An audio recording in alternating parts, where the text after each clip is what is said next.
জীব হত্যা করলে কি হবে? দয়া নষ্ট হবে।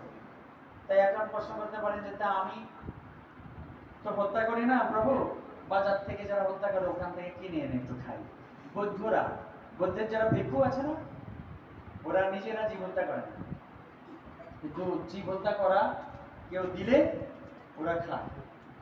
আমাদের শাস্ত্রে আবার এত সূক্ষ্ম বিবেচনা বলা হচ্ছে 6 রকমের পাপ আছে। যে হত্যা করায়, যে হত্যা করে, যে হত্যা করে বাজারে নিয়ে যায়, যে বেচে, যে রান্না করে, যে খায়, সবারই সমান ভাগে পাপ ডিস্ট্রিবিউশন হয়। আপনি হয়তো ভাবতে পারছেন যে আপনি জবাই করতেছেন না, জবাই তো করতেছে আমার মা, আমি খাইতেছি না। আপনি খাইতেছেন, আপনার পাপ হইতেছে। আর যিনি রান্না করছে তার পাপ হচ্ছে, যিনি হত্যা করাইতেছে, যিনি হত্যা নিজে করছে। সমানভাবে পাপ আমাদের শাস্ত্রে বর্ণনা করা হয়েছে, বুঝতে পারছেন? তো এই জন্য জীব হত্যা করলে কি হয়? আমাদের দয়া নষ্ট হয়ে যায়।